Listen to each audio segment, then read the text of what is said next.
For this town hall engagement. We want to thank you for the warm welcome. I must tell you from the bottom of my heart that we feel very loved and appreciated. In fact, we are feeling spoiled. You know, sisi tumezoea kukibiswa nyumbani na kasongo na tiagas. So when we have wonderful people around us, full of smiles, loving us, appreciating us, we are feeling on top of the world. I wish I had more time here. Unfortunately, I have to leave early in the morning. But I'll be back. I'll be back. Yeah? I've really loved this city and the people. You are wonderful people. You are very welcoming. I deserve to spend more time with you because it's a rare opportunity. Secondly, let me thank you, our great people from Kenya, for being united, for staying together and loving one another. That is the Kenyan spirit, and that is my wish. And I'm very happy since I came to the US more than a month now. Wherever I have gone, I've found Kenyan people. They love one another and they stay together. I am very encouraged, and that is the message I'm sending back home, telling our people what I have found in the United States, that our people are one, our people love one another. And I want to encourage you to continue loving one another, staying together, be your brother's keeper. Let us hold each other's hand and let us live in peace, harmony, and love, because that is the right thing to do. Why is Rigathi G in America? Rigathi G has come to the United States to listen to the ground, because I believe no leader can succeed unless you align with your people. And the only way to align with your people is to listen to them. That is where Kasongo has lost it. He forgot he was elected by people. He doesn't listen to them anymore. And even when there is issues, he doesn't care. He doesn't give a damn. I belong to the school of thought that continuous engagement is a hallmark of good leadership. So I came to the States to listen to the ground.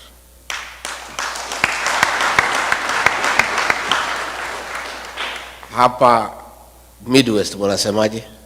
One time. Ati munasemaje? One time. Hapa ndio munasema? Yes. Kasongo ni one time? Yes. Mumeamua? Yes. Museme na sauti kubwa asikie akiwa nyumbani. Ati munasemaje? Thank you very much. I've come because the people who live in the United States are part of Kenya. And they, like other Kenyans, care about home. And more than anybody else, the people living here are troubled by what is happening at home. They are anxious, they are fearful, they are worried. And I came so that I brief you as to what is going on back home. And I tell you the few ideas that we have of what we need to do. And I plead with you to walk with us in that journey, to liberate our country, to restore our dignity, to restore our country, and to make sure that we have a beautiful country that we call home. Because at the end of it all, east or west, I have no doubt in my mind that all of you in this hall and all of the Kenyan people across the United States and elsewhere have a plan one day to go back home. Is that true? Yes. And you want to go to a home that preferably better than where you are. So it is your concern, it is your prayer that home works, systems work, There is a peaceful environment to do business. There is security. There is healthcare. There is education. So that when your days come and you need to come back home, you can leave your children here continuing with your investments and retire back home to a very peaceful retirement. And that is what all of you would wish. I am aware sufficiently that you know what is going on at home, because you people do a lot of work back home by supporting families. And therefore, on a daily basis, you are in conversation with the people back home, and you, like all of us, are concerned about what is going on at home. And before I go into serious things, on a light note, cousin Omari, ako wapi Omari? Amenda. Where is Omari, the guy who is married in Lemuru? Omari? Omani. Where is he, the guy who is married in Lemuru?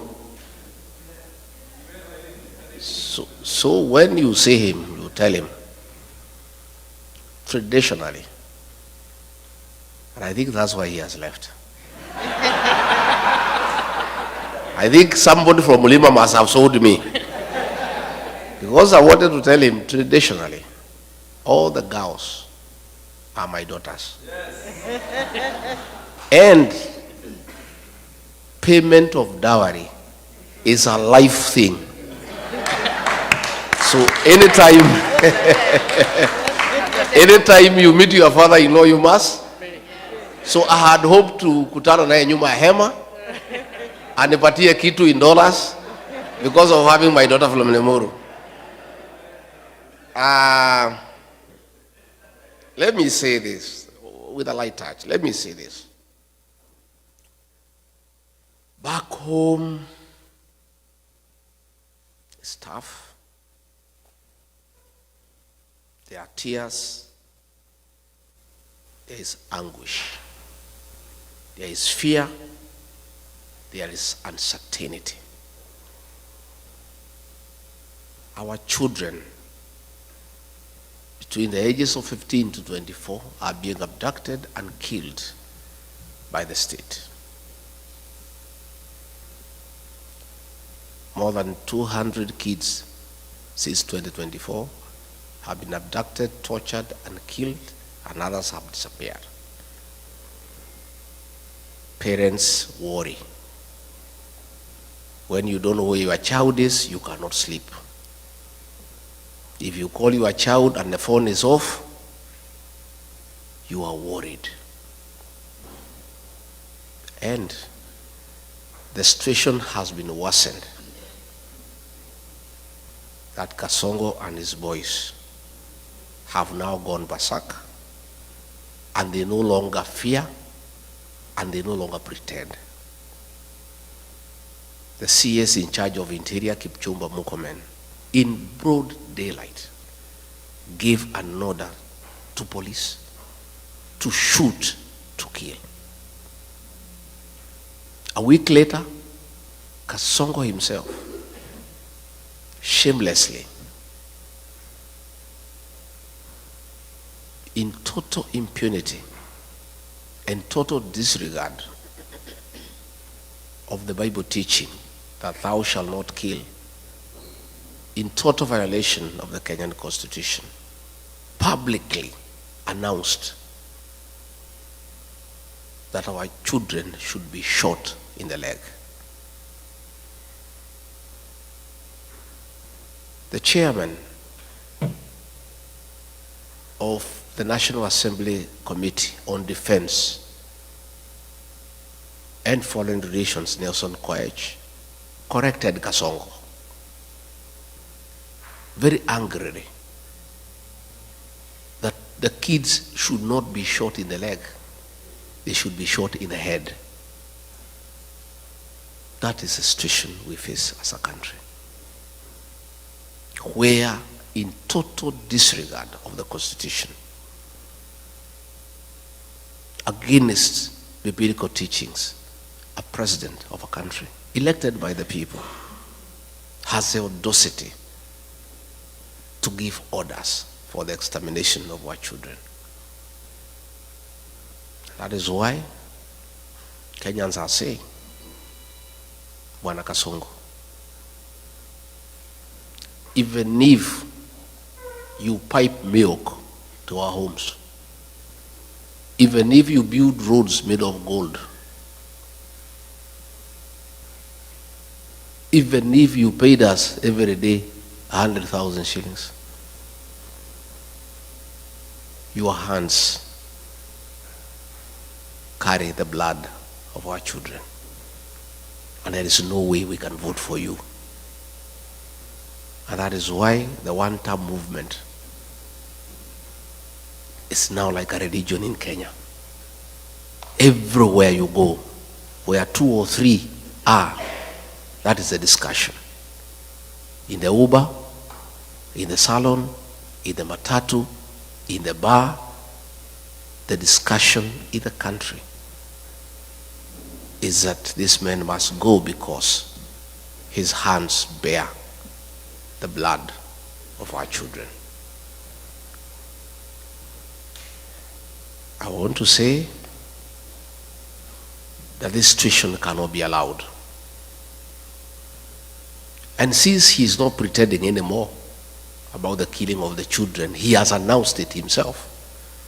The people of Kenya have no choice but to make sure they send him home and remove him from office through an election.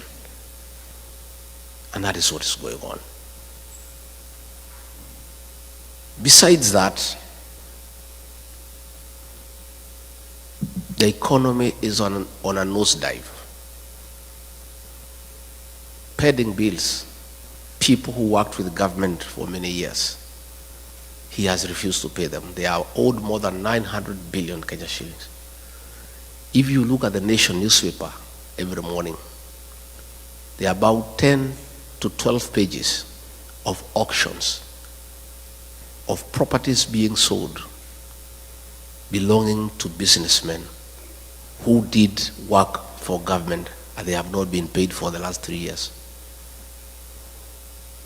The only consolation is that nobody is buying the property because nobody has the money to buy it.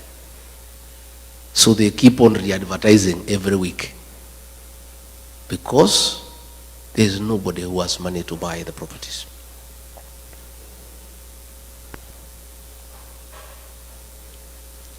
William Ruto found a working education system.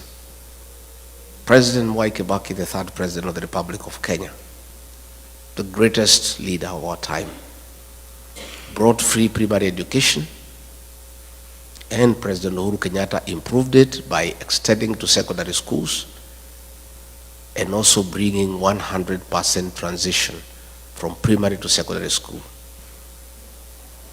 He found a working university financing model and a help, a working system most of you went through, including I, that he put it aside and brought something that is not working. As we speak, many university students are at home. They cannot access university education. Most principals of secondary schools and head teachers of primary schools are living in fear and in hiding because of being auctioned. The schools are being auctioned because they have not paid suppliers, because money meant for capitation has not been provided by government. So the education system is facing near collapse. The health system, and you people here in America know how important and critical a working health system means to our people. He found a system called NHIF that was struggling but working, that needed improvement. The people at NHIF had come up with a program that needed 800 million Kenya shillings to reform it and make it workable and compliant with the present times. Kasongo came and discarded that system and brought something called SHA and SHIF at a cost of 104 billion Kenya shillings, money that he's stealing with his cronies. And despite stealing all that money, the system is not working. And you people know that because you have parents back at home. You know when they go to hospital, they cannot get their bills paid by insurance. Again, that is something that he has destroyed. He came up with something called the housing levy, ostensibly to construct affordable houses for the people of Kenya. It is not the work of government all over the world to construct houses. Governments put up roads, water, electricity, drainage, sewage. It is the work of the private sector to construct houses. But he has put it by force because he has business interest in company with some Asians to supply cement, steel, and iron sheets. So the whole affordable housing scheme is about corruption. It's about conflict of interest. Again, you find in agriculture, all the sugar factories have been sold to Asians in partnership with Kasongo. Last week, despite us having rice in Moya and Ahero that has not been bought, that is in the stores, he has authorized the importation of 5,000 metric tons of rice, duty-free, that will come and kill the rice farmer in Moya and Ahero. So you find, because of state capture, the president is in business in every sector. He is competing with every other businessman. And because of his advantage as president, he has killed all other business people. He's doing all the businesses in Kenya. I remember when we came into office, there's something called e-Citizen. It was an app that was being operated by some private people and doing some little work for government. And when he came, he brought a lot of issues saying it is wrong for anybody in the private sector to collect money on behalf of government. And he said the Ministry of ICT must take up e-Citizen. Little did I know he wanted the owners of e-Citizen to come into the open. So when they came, he negotiated with them, took 80% of the business and said they should continue, and ordered all government services to be onboarded through e-Citizen. Out of every 5 shillings that is paid through e-Citizen, he pockets 3. That is not enough. The Auditor General has reported more than 10 billion shillings collected through e-Citizen cannot be traced. So what is happening in Kenya is that we don't have a government. What we have is a criminal enterprise, theft of public funds, where the president has taken over all the businesses in the country. He's a chief procurement officer, he's a chief accountant, he is a supplier, he is everything. And nobody can ask a question. And that now brings me to explain to you why we fell out. I believed this man because he came with a Bible, and I'm a Christian. I'm the husband of a pastor. So when you come with a Bible and say you are saved, I believed this man. And all the things he told me and told the people of Kenya, we believed. I did not even have an MOU with him. We never wrote any agreement. I believed everything he told me. But when we arrived in government, it's a one-man show. He makes all the decisions. And all these decisions are selfish. It's about him. He's a businessman. He doesn't care for the country. And I started telling him this is wrong. Within a very short time, he captured Parliament. Parliament cannot ask a question. He captured the Senate. They cannot ask a question. He compromised all institutions of oversight. Nobody can ask a question. The only person who remained who could ask a question was Tinga, Raila Odinga. And he told me, we'll look for this man. He loves money. We'll give him some money. He'll also keep quiet. And sure, as December 25 is Christmas, I'm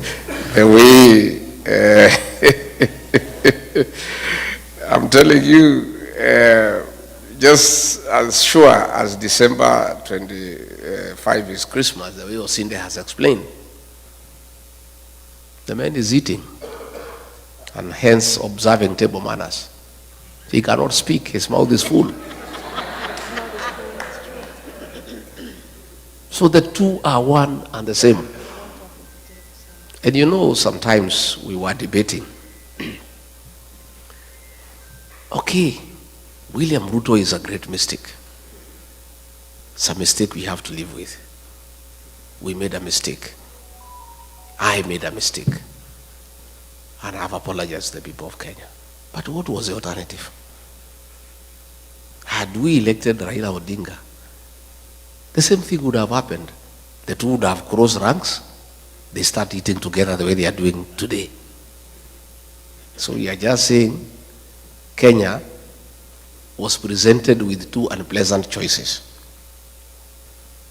There were two hyenas, but they were different. One without teeth and one with teeth. And I think to a certain extent, President Uhuru Kenyatta was right. Probably we should have gone for the hyena without teeth because it will not finish us in one day. Yeah? Si ingetukula pole pole. Sasa, mimi, Rigathi Gachagua, decided to go for the hyena with the teeth. And it started with me.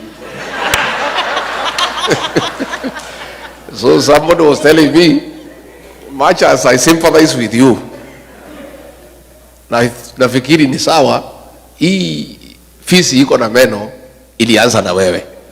Ndio sasa ikujie si? So yesterday I heard David Morale saying that Jubilee can support Raila Odinga if they abandon William Ruto. Raila Odinga and William Ruto are birds of the same feather. None of them is an alternative.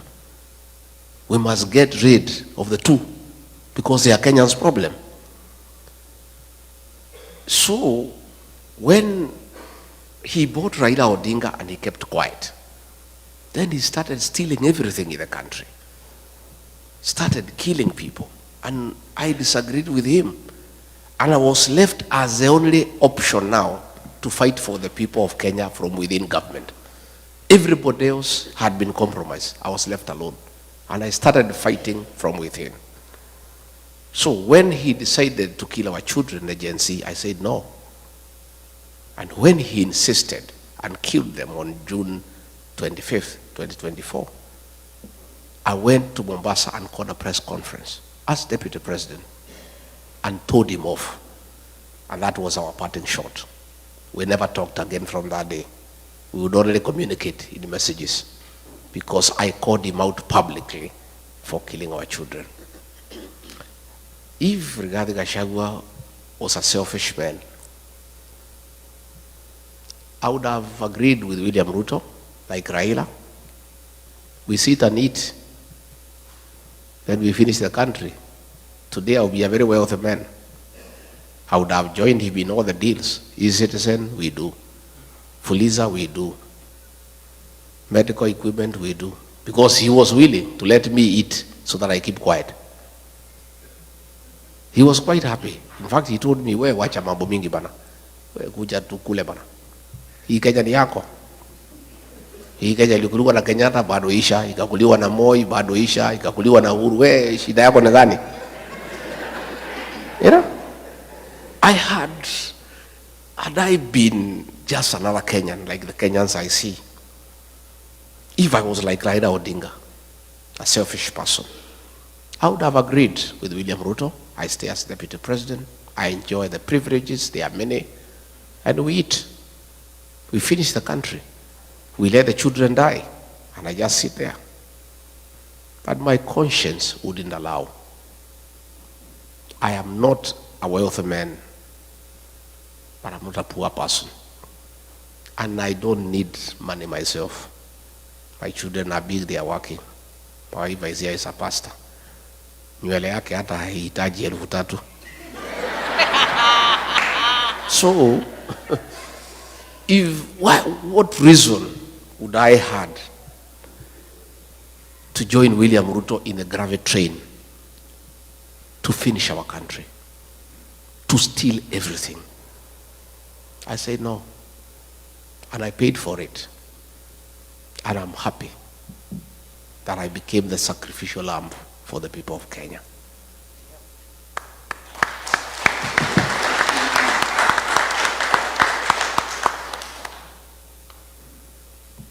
We will fix our country, and I want you to be comfortable in the knowledge that the darkest hour is just before dawn. Our dawn is coming. The mood in the country, people of Kenya have made a decision, and nothing can change that decision. In fact, it's only that it's far away. Ni mbali sana. 2 years is a long time. But we don't have a choice because we are democracy, and we don't want change through unconstitutional means. We want change through the ballot.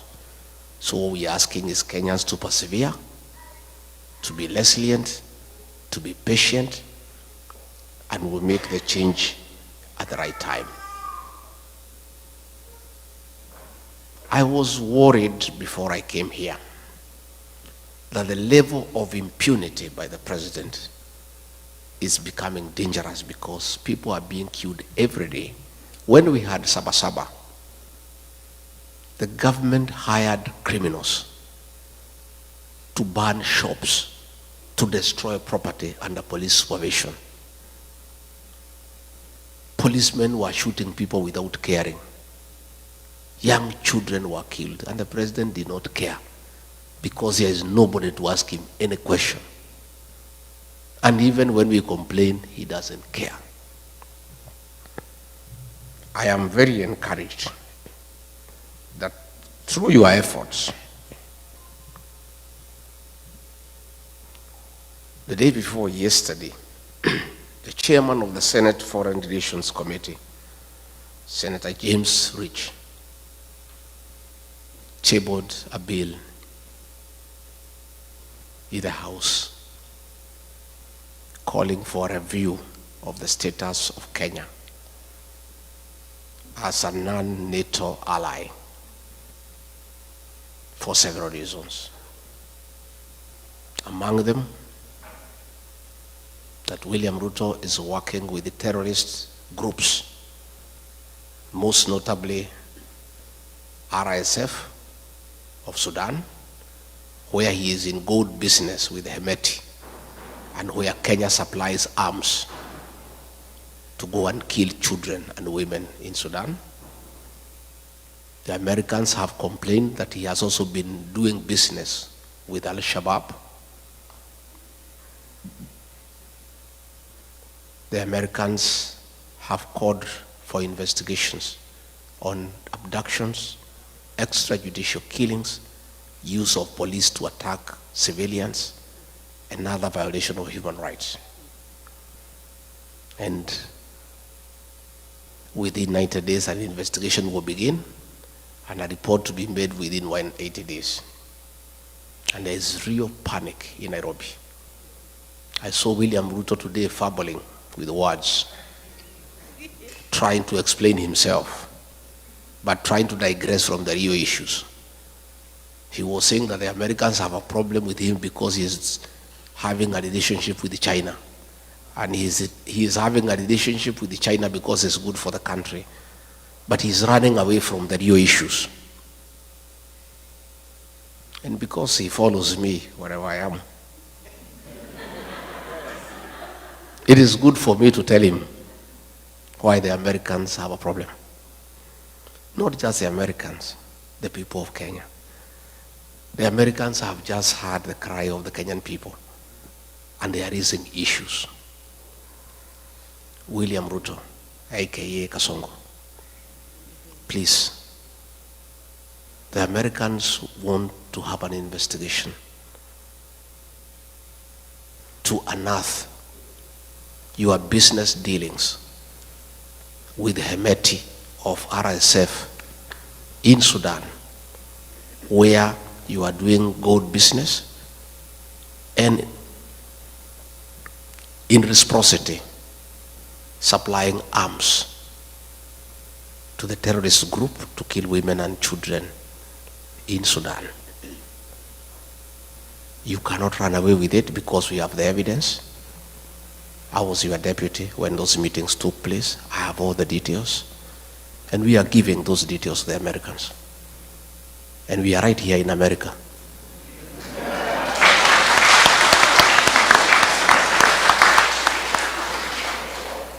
And much as you think we are stupid, don't just think we are just here, just moving around. We are also here to put the Kenyan case to the American government and to Congress and to the Senate.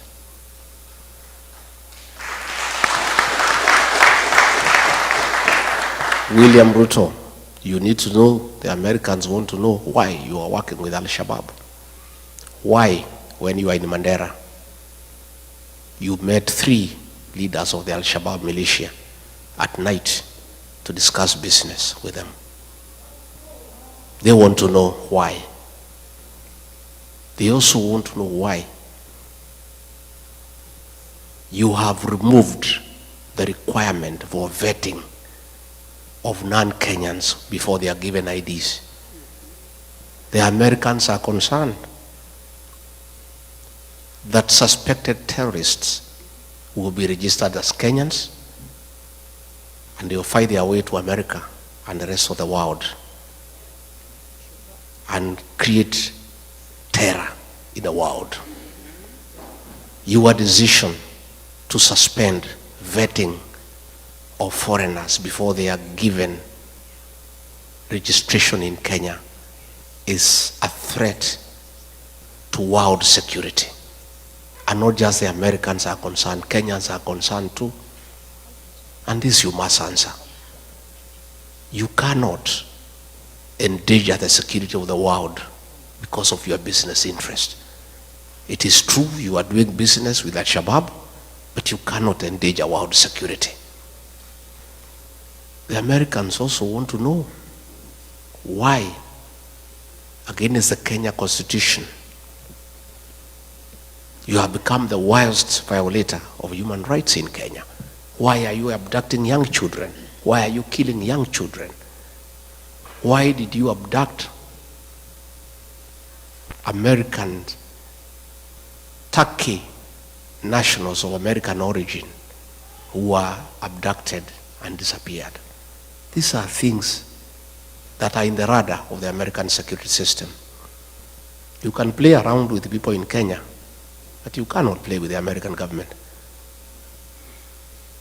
They have you on the radar.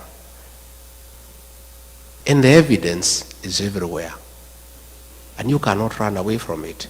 So please, don't hide behind China. The issues you need to confront are well known to you.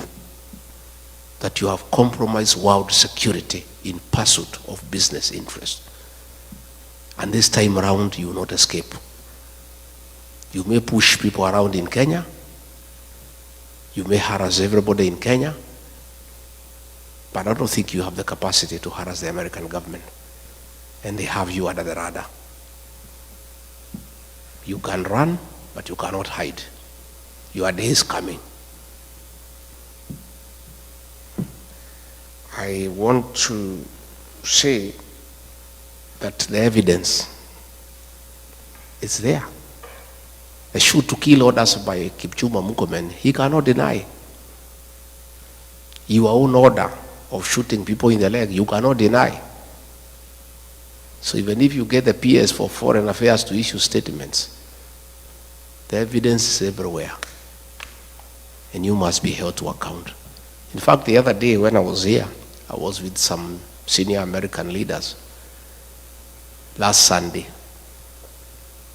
And we were watching live a meeting taking place in Muranga, where policemen were beating leaders and they were protecting armed goons. And these American leaders could not believe that it is possible for policemen to attack civilians.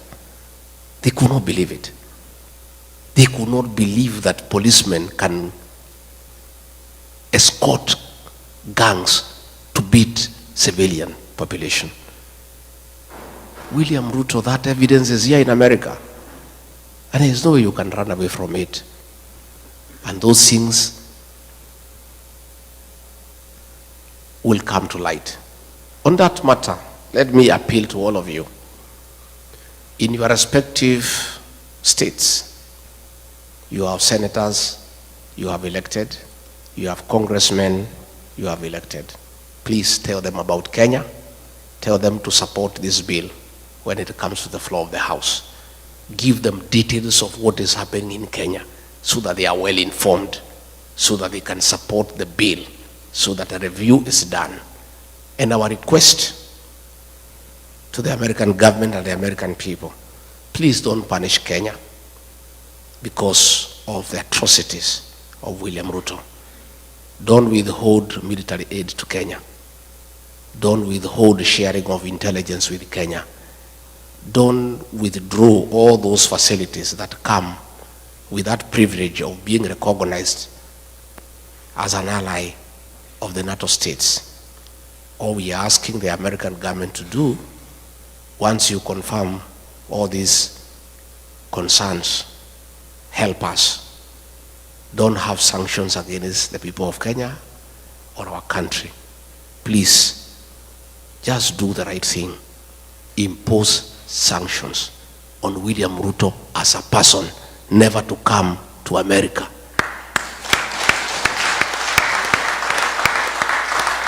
And I think if he does that, that is our problem. Kenya should not suffer because of one person. Let's deal with the person. And I think if the government here can impose sanctions against him, that he cannot come to America and he cannot go to other states that work with America, our problems will be sorted instead of punishing the country because of the actions of one person. Diaspora people,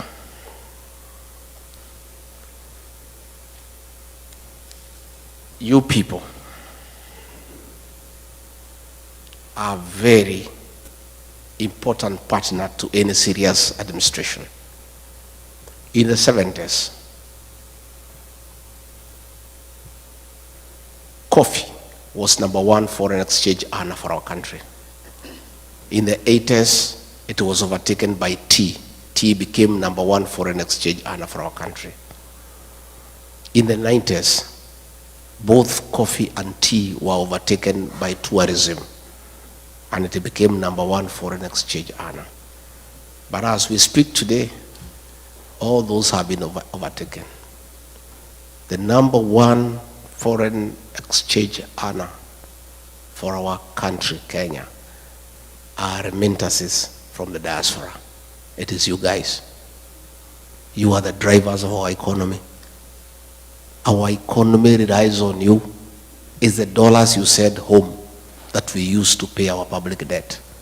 It's the dollars that you send home that we use to import products from across the world. It's the dollars that you send home that are running our embassies.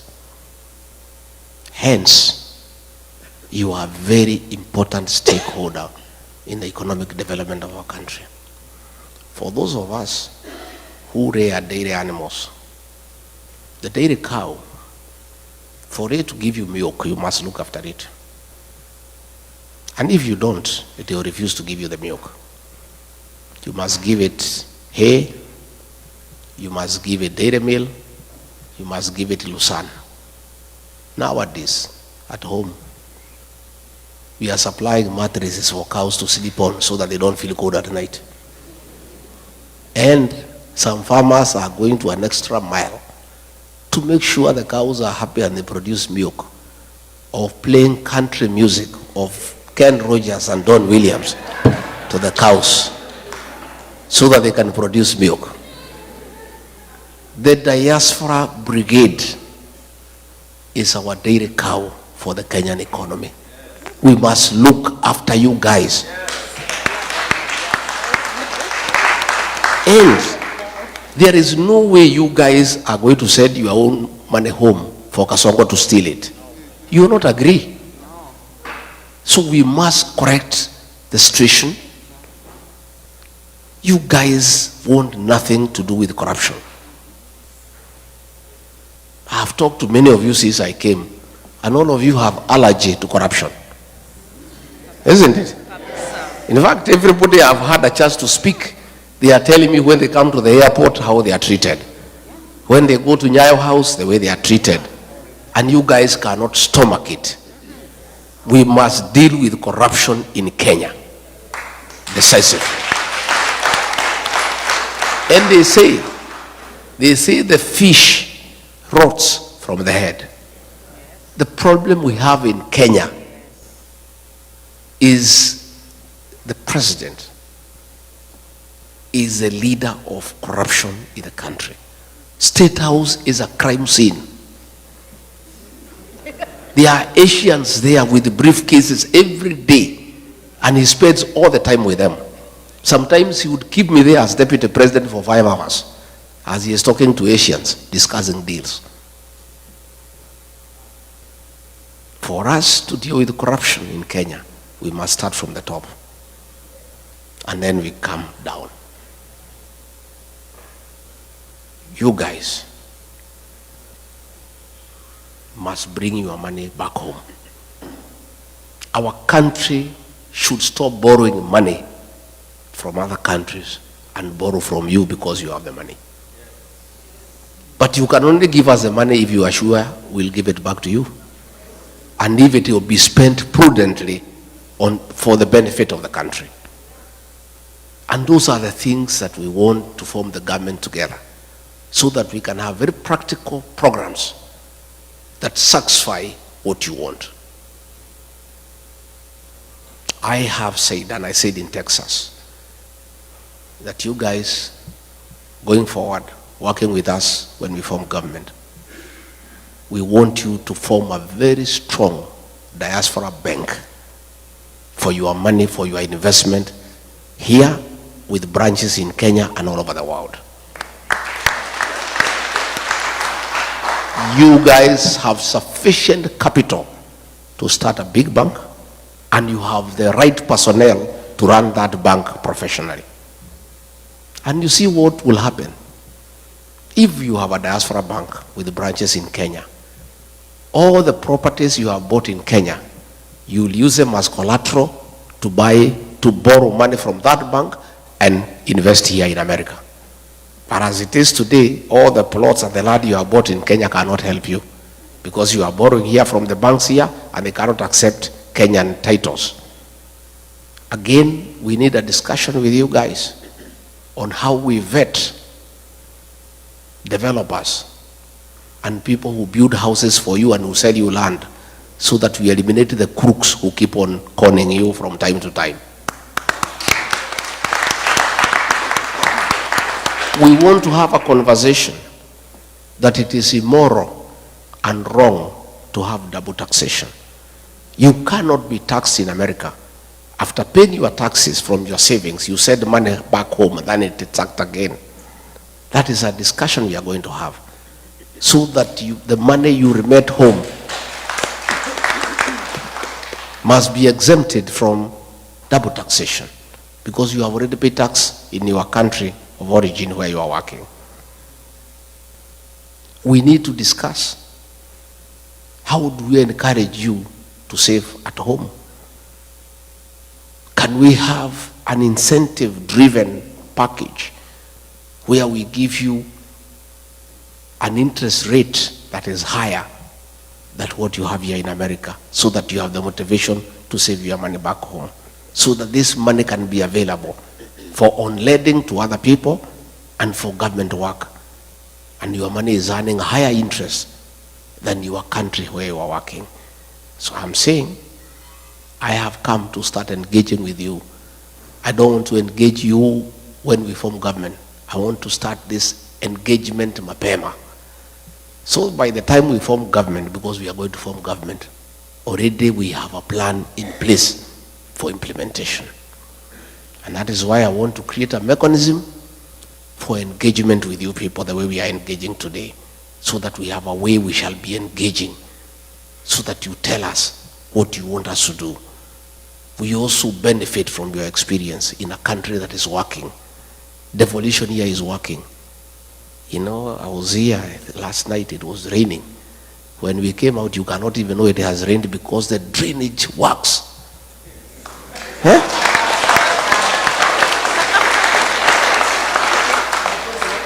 Kwetu ikinyesha hata hutaki kwenda nyumbani, because you are sure you need a mkokoteni to take you to your car. You know, we were here and it rained very heavily. By the time we went outside, you cannot even know there was rain. We need to learn from the best. And that brings me to the question of the involvement of diaspora in running government. It is my intention that we work together so that you are part of us and you become part of the decision-making process, so that we benefit from your experience in a country where things are working. To start with, the embassies across the world, it is my conviction that we'll get the best service, consular services, if you have people who have worked here in America for 30, 35 years running our embassies. Yes. Yeah? We would get the best investment opportunities if you have people who know what the Americans want in the embassy, because you know their strength, their weaknesses, their preferences, and where we can do business together. I mean, an ambassador serves for 4 years. So when you appoint a politician from Nairobi to come to Washington, he takes 1 year for us to know his way around here. Exactly. True? True. First 1 year. Yes. Where do I take my children to school, hospital, nini, 1 year imeenda. Second year, start making friends with the Americans here. Imeisha.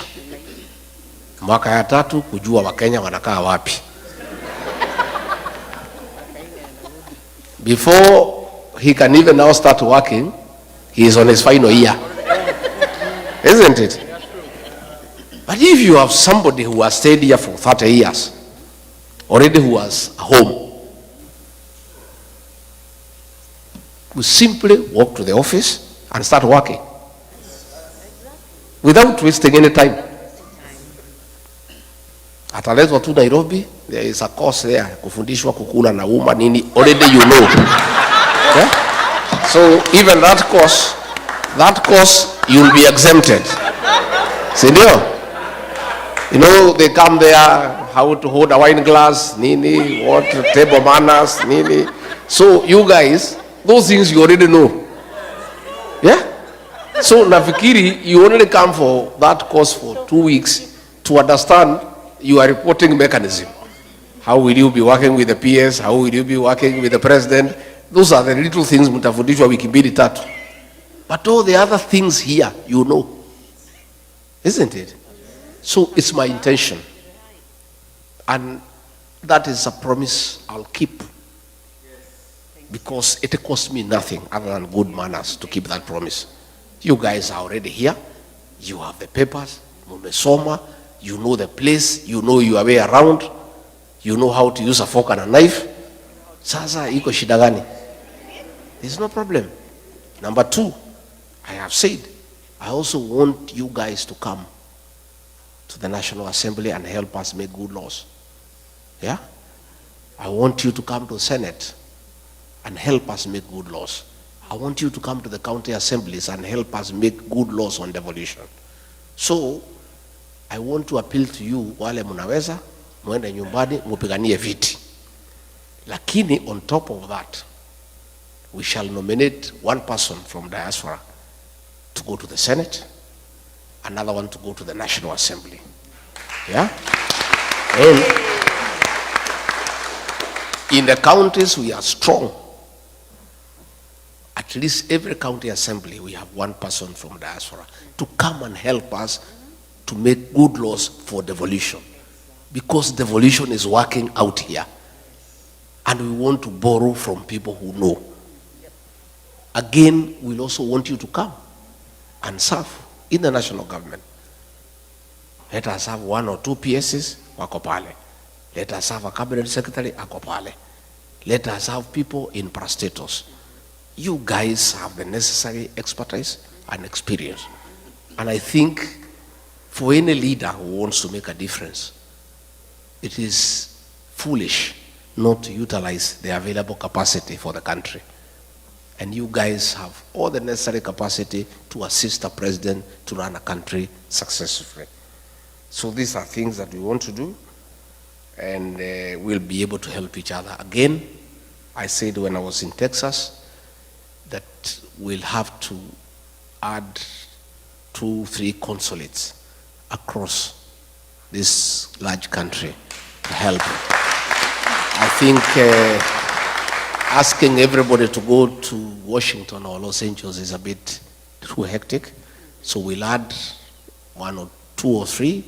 Again, we'll introduce mobile consular services so that we have people coming here for a month. They issue IDs, passports, they go to another state. That is something we can be able to do so that we make it a bit reasonable and cheaper for you to access consular services by bringing the services where you are. I am a strong believer. I am a very strong believer that it is our business to take the government to the people, not the people to the government. It is us to take the government to the people. We will bring consular services to where you are, because that is the right way to do things. So mimi sitaki nisidishe hapo. I want to say, because I have found a few questions that have been written here, I'll go through them and I answer them, because I believe in participation. I don't believe like Kasongo in praise and worship. You know, the government he runs is praise and worship. We have some very funny characters there. You know, whatever they are told by Kasongo, I don't know what happened to their brains. If the MP for Kikuyu is told by Kasongo, go and insult Pastor Dorcas, anaenda anachukua microphone na mtukana. I saw another lady from Murang'a. Anaambiwa na PA wa president. Ana parade yeye mbele ya umati. Anaambiwa asunguke. I don't know kama mliona. Ati huyu mama si ako sawa. Si asunguke, muangalie vile anakaa. Anasunguka. Huyu mama si ukiwa naye kwa kitanda utaamuka vizuri. You saw that woman? Yes. You really wonder what happened to our leaders. Ni kurogwa ama ni ujinga ama ni zote mbili? Zote. Eh? Zote. I can't understand. I don't understand what has happened to our leaders. Somebody ameuliza sijui ni nani, what is the game plan? You are impeached, so you won't run or otherwise. Nani ameuliza hiyo? Somebody ameuliza hiyo? Let me explain. Rigathi Gachagua is a presidential candidate. And nothing stops me from running. The Kenya Constitution says the right to vie for office is absolute. And you can only be stopped from running if you have been convicted. And even if you have been convicted, you cannot be stopped unless you have exhausted all the available mechanisms of remedy. Last year, 2022, the Honorable John Weluke, before the elections, was convicted for 74 years for theft. You remember? Yes, we do. And he went to committee and he was given bond pending appeal. He appealed to the Court of Appeal. And as the case was going on, the elections were there. And he went and ran, and nobody stopped him because you can't. And he won. Later on, the appeal went through, the conviction was quashed.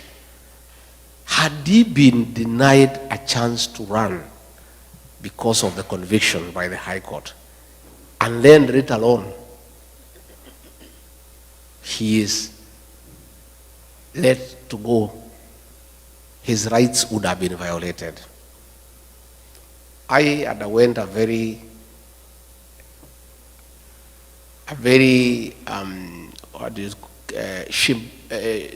shambolic exercise at the National Assembly and Senate. Everybody knows there was nothing. People were paid. MPs were paid 500,000, senators were paid 10 million, haraka, Ruto paid them. And we went to court under Article 50. And Article 50 says, no man shall be condemned unheard, and the right to fair hearing is absolute. I did not get a chance to defend myself in the Senate. I was in hospital. I did not present my evidence. So this is a matter that will be dealt with by the courts, and in the fullness of the time we shall be vindicated. In the meantime, the matter is in the High Court. It has not even started.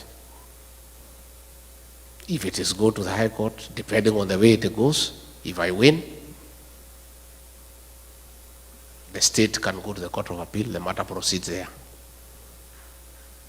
If I win again, they can go to Supreme Court. Or vice versa. Until those mechanisms are exhausted, the Constitution of Kenya guarantees me the right to vie for office, and there is no law that can stop me from vying. Yeah? So, in fact, I'm supposed to fight for the impeachment to be quashed, and then I go back to office. But I'm not interested. I cannot serve Adaka Songo, because he's a pathological liar, and I'm a truthful person. Me and him working together is like trying to mix water and oil. I'm not interested in going back to the office. I just want my rights to be granted and to be proven innocent, because there's nothing I've done that is wrong. And I just proceed with my life. I have no intention of going back to office. Even if the courts told me to go, I'll not go. I'm not interested. So I want to assure you, nothing stops me from vying. And the people of Kenya know that. That's why you see I enjoy a lot of popularity, and I continue to seek for office. And God being faithful, will get there.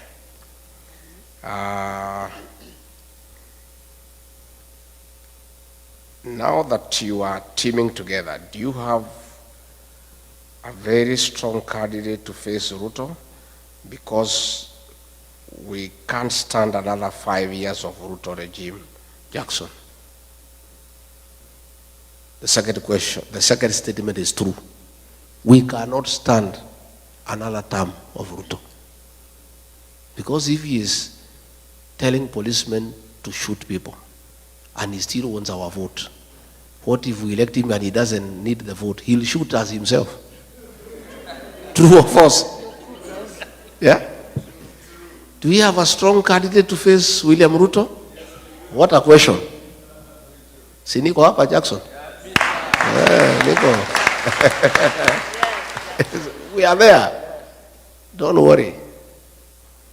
We have a big team, and we have agreed between me, Stephen Kalonzo Musyoka, Dr. Fred Matiang'i, Eugene Wamalwa, George Natebea, and Martha Karua.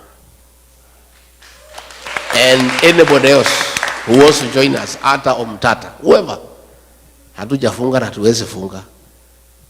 Kila mtu atafute kura zake. Tutakuja kuketi hapo nyuma. Tutoe mtu mo? One person. And me, I have committed publicly, and I want to repeat, that if that formula does not favor me, it favors Kalonzo or Matiang'i or Eugene, or Mother, or Natebea, or whoever, I, Rigathi Gachagua, and my supporters will support that person unconditionally.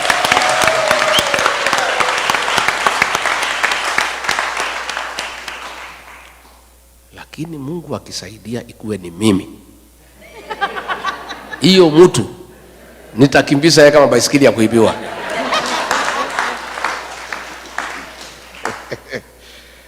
So, plan for the upcoming generation and Gen Zs in matters concerning unemployment is true. We've got a plan. William Ruto says we have no plan. We have a plan, it's only we don't want to bother with him. Because why does he want to know our plan? Our plan first is to remove him. You know? And you guys will play a role. The way to create employment for our country is to create manufacturing as a pillar of economic intervention so that we can create jobs and widen the tax bracket. And one of the ways to do that is to give incentives to direct foreign investors and even you guys. We can say, for example, anybody who starts a factory in Kenya, or a cottage industry for that matter, we can give you 5-year grace period not to pay any tax so that we give you an incentive to come and start a factory home and create employment. And then we can collect money in the pay as you earn from the employers. So we have got a good plan that we must encourage people to come and start factories, to start cottage industries. Again, we want to do a lot of expansion in agribusiness in northeastern Kenya, in northern Kenya, by having water for irrigation so that those farms become arable and they'll create a lot of employment. Again, we have a team of people now who are working on our manifesto, and in the fullness of time, you will be able to see what is that we have to offer. Banking for diaspora, I've already said. Health, food where using GMO, yeah. That thing was brought by William Ruto, and it's something that we are opposed to at home. We have our farms that we can do organic farming. We don't need GMO in Kenya. It's unnecessary, you know. And these are things that were done hurriedly without proper research, without looking what are the health implication and what is it for our country. Because we can produce enough food for our own consumption and surplus for export. We don't need to import GMO from America or from anywhere else. We'll do our own organic farming in Kenya. If elected, how do you deal with corruption? Paul Bogwa, I have said, we have to start from the top. And I think I have demonstrated to the people of Kenya that I'm not corrupt, and I cannot bed to corruption because I had the opportunity to do so. I was already on the eating table with William Ruto. He invited me, we eat together. I declined, and I lost a job for refusing to eat. So I don't think I can change. When I become president, I go back to the same table to start eating what I rejected. I think we want to live like America here. Live on your sweat. Just work hard, earn an honest pay, and live well and honorably and fulfilling life. If there is somebody here who wrote, I don't understand what he meant. Dicho, you said, if yes, how often do you check on each other? If no, since when did he become your enemy? John Dicho, what do you mean by that?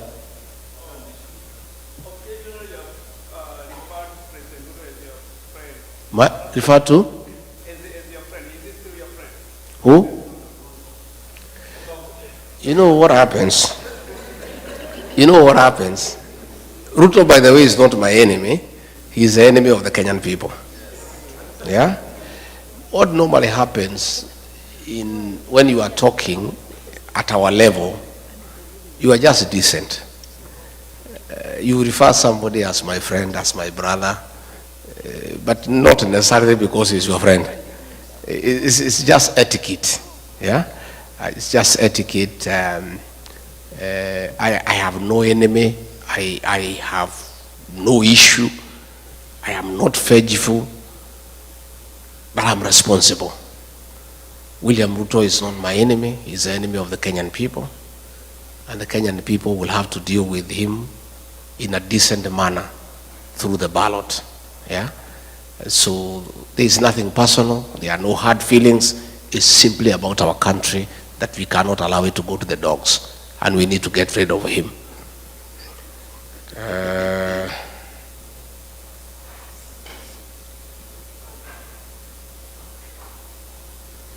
Why do we keep sending money so easily and yet we can't vote from the comfort of our beds using our gadgets? How come you keep on saying you understand the ground and yet when we want to run for a political position from here, it is a problem? How are you going to reconcile these issues? We'll have to develop our electoral process, but it takes time. The voting here is electronic. It's a democracy spanning over several hundred years. Our democracy is 61 years, 62. We keep on improving every day. We haven't yet reached there where we could go electronic. Mostly our people, the rural population, quite a bit of illiteracy and sub-illiteracy, but we are getting there. With the time, I'm sure, in years to come, we'll go fully electronic so that you can, as you say, vote from your bed. Yeah, but tutaenda pole pole so that we get there. Again, we are going to lobby IBC to increase the voting polling stations here in the states because, as you have said, it's very expensive to go to Los Angeles, to go to Washington, to go to New York. IBC is independent. I cannot give a commitment in totality, but all I can promise is that we are going to lobby them to increase the stations. We have a very vibrant constitution, and when you were in office, some goons went to the Kenyatta's farm, but unfortunately nobody was apprehended and taken to court. What happened? Mine aware is true. Kenyatta's farm was attacked, and some people were even trying to blame me. And I just kept quiet because Uhuru Kenyatta knows he was president of the Republic of Kenya. Issues to do with the retired president, his welfare, his security, his allowances, his travels are dealt with by nobody else other than the sitting president. There is nobody who could have attacked Kenyatta's farm without the knowledge and the concurrence of the sitting president. Rigathi Gachagua has never been president. Yeah? And it was something that was being done so that they can make us, the leaders from the mountain, fight each other. Yeah? His security was withdrawn, that of his mother, and they were trying to say, no, he's the deputy president who ordered the withdrawal of the security of President Kenyatta. How? There's nobody. Even today here in the US, matters to do with the former presidents will be dealt by the president himself. Even the Retirement Benefits Act for retired presidents is administered by the Controller of State House. Yeah? So what happens if Kasongo ever comes here? You direct that question to him. He'll be able to give you an answer.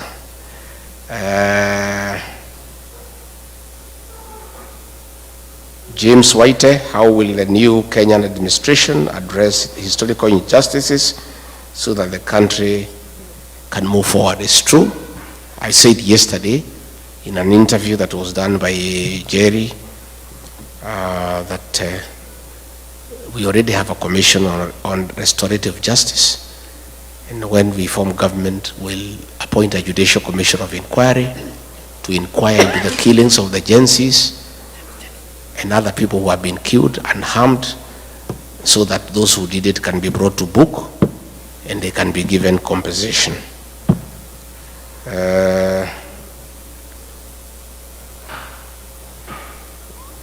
Peter Mungai, which formula will you use to select your flag bearer, considering the flag bearer must be acceptable?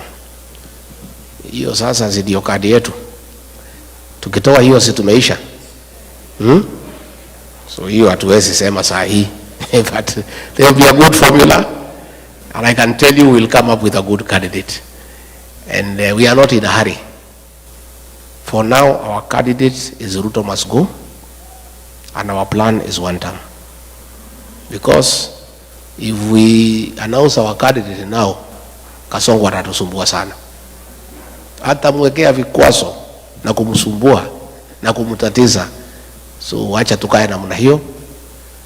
Our candidate for today is Ruto must go, and our plan is one term. Wacha angangane na Ruto must go, na angangane na one term for now. Yeah? And that's why he keeps on saying, where is your plan? So that he can start attacking it. Yeah? Mimi napingana na nani? Unapingana na Ruto must go.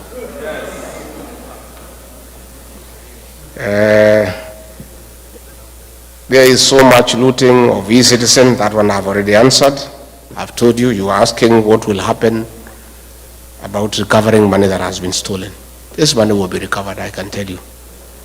You have seen agro-leasing that happened in 2003. The High Court has ordered that those people must be tried.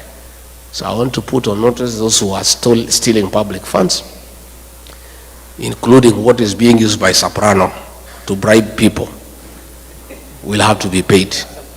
Yeah, and this money will be recovered.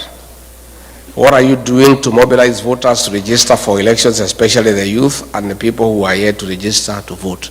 We just continue public education, advocacy, and appealing to them, and I want you to help me. Call home, find out whether your young brothers and sisters have registered, and urge them. We continue to do that, and asking our parents that if they don't register, that is a vote for Kasongo. So that we continue doing. What is the solution to be executed immediately after the government is removed from power, so as to save unemployment situation in the first year? Employment imesema tayari. What is your vision to achieve more equitable distribution of resources and positions and overall more fair society? You know, resources must follow people. I believe in a very fair formula to distribute resources, with population being a very important factor, followed by poverty index, so that we have fairness and equity.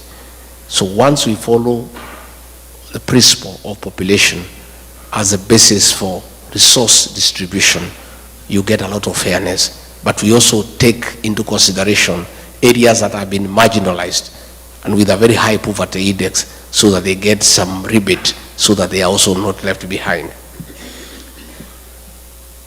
What are you guys doing to agencies into believing there is a plan beyond one term?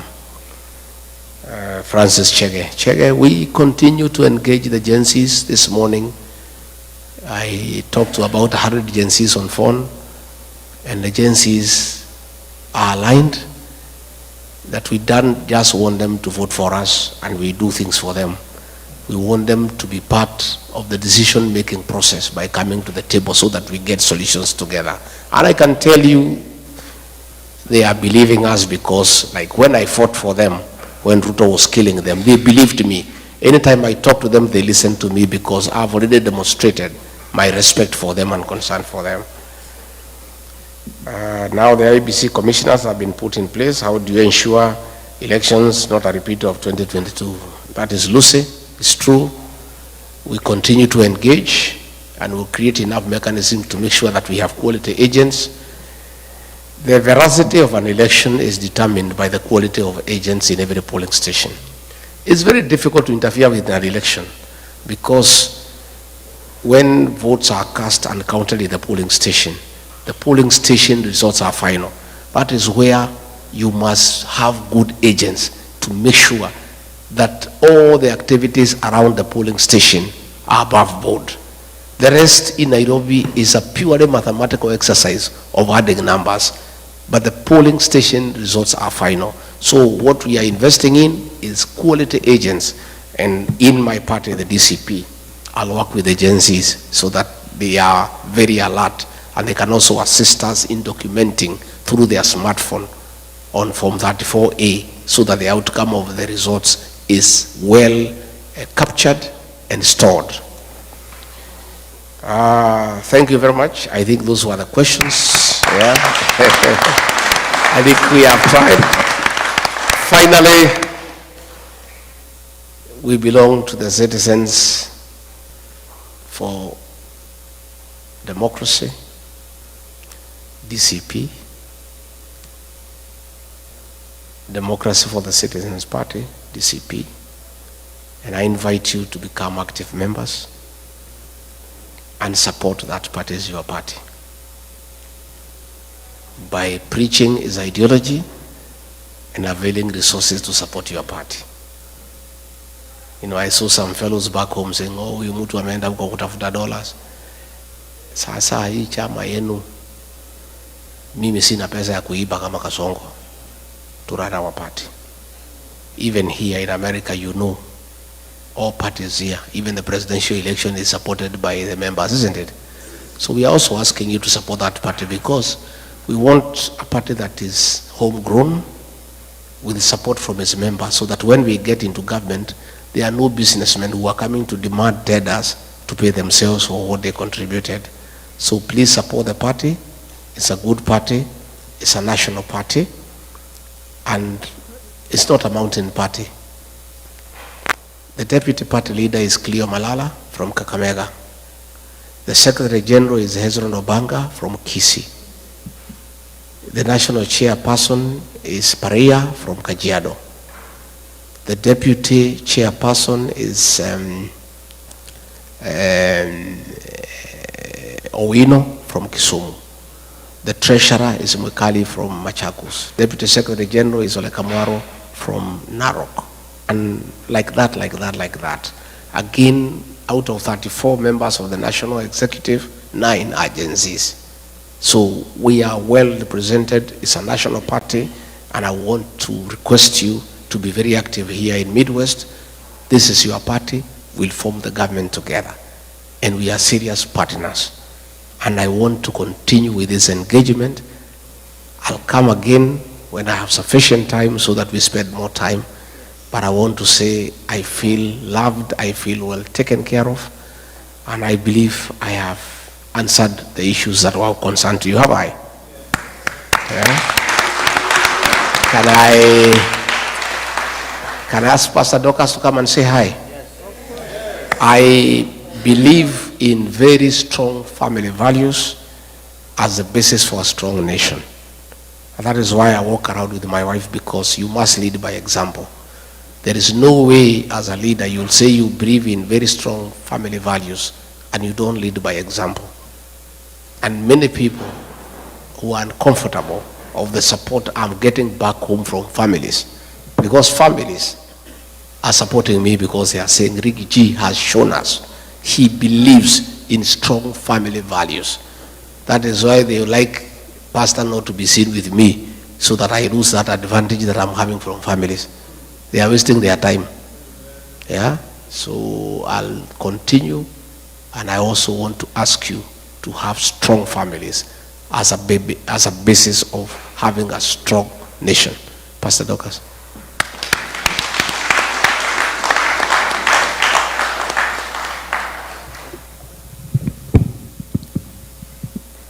Thank you very much, the People's Deputy President, the committee that has put together this event, and ladies and gentlemen, and our children who are here. I can see you're already getting hungry.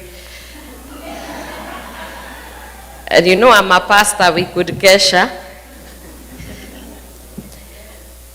Now, I want to say just A few things. I'll only take a few minutes. If God loves you very much, there are things he's going to give you. One of them is a listening ear. The other thing he's going to give you is a seeing eye. When you can be able to hear, you can hear the voice of the people, and the voice of the people is actually the voice of God. You can also see the suffering of the people, and by seeing the suffering of the people, your conscience is pricked so that you can change the conditions of the people. Now, you shall know the truth, and the truth shall make you free. You have just heard from the truthful man. And the truthful man has a wife who also supports him to speak the truth. Because the moment you speak the truth does not have two colors. It has only one color. You cannot kill the truth. You can hide the truth. But eventually, the truth will come out and you'll be vindicated. And that's why you must always stand for the truth. In Kenya right now, we thrive in many things. And one of the things I think people are revolting against is listening to lies, deception, and some of the things that are abhorring the whole world when we speak one thing and do the other.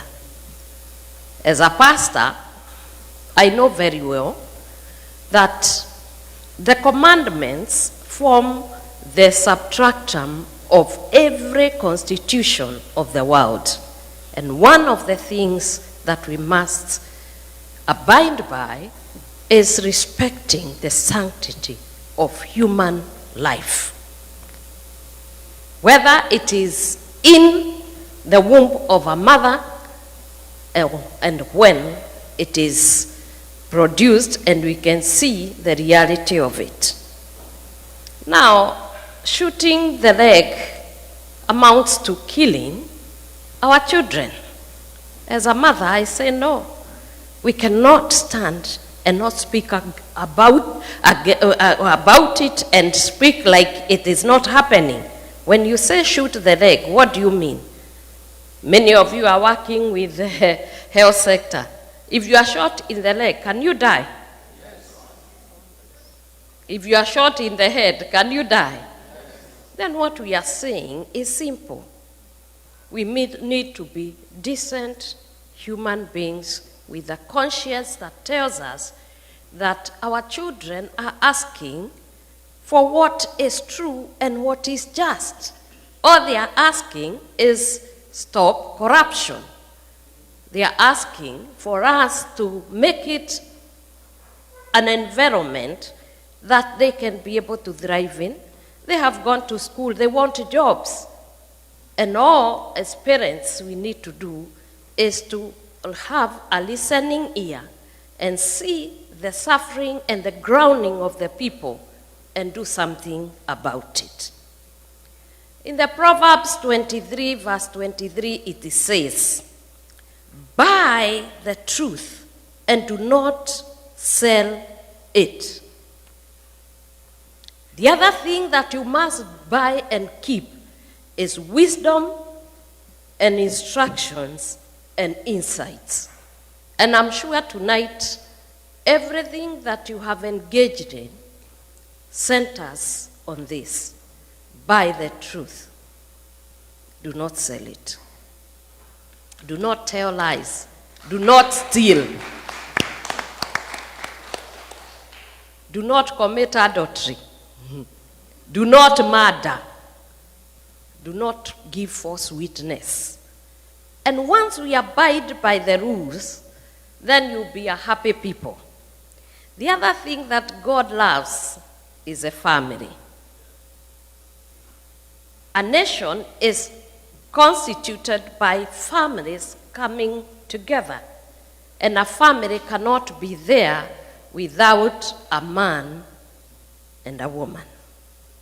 That is a family I'm referring to, male and female. God created and made sure that they will be productive. So wives, respect and honor your husbands. Submit to them. Submission is not weakness. Submission is strength in itself. I'm in marriage for 36 years now, going to 37. And I can attest, and I'm a testimony that marriage works. And as it is said, marriage is actually a bed of roses, not a bed of petals. If you go to your rose garden and you are not careful to wear some gloves when you are cutting them, you are going to get hurt. It is the same with marriage. It is beautiful, but you must work on it, and work on it with tolerance, with understanding. When you get into marriage, some people get into marriage expecting their partners to love them and to do everything. Now, if you really wanted real love, like the ones we are seeing in the reels, most of us, and I'm a victim, we check with our agencies there. When we go to the media, we browse and we see on the reels. You know this, and I'm talking to my young girls there because we are told as mothers we must talk to our daughters. That is not marriage. Where you go, you knock onto a person and they tell you that you get married, and then the guy is rich, I don't know, there is an inheritance, and you go round. It is not like this. You must come solid, expecting that you are marrying a man who is a human being, who will have an issue. And you yourself, you are also human beings. If you want to marry angels, please go to heaven.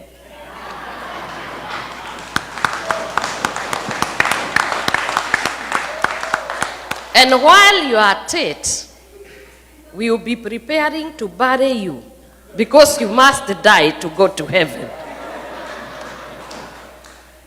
And therefore, when you live with human beings, expect them to have flaws, work on them day and night. Wives, when you are endowed more than your husband, still remember, you must submit to your husband, love your husband, respect them. Money corrupts, and it can corrupt completely. And many of the women, when we get the money, and maybe the man is not doing very well, that's where the trouble starts. Oh, I have a witness. But this is for another day. For the men, love your wives. Understand them. Even though they are the weaker vessels, let me tell you, we are dangerously endowed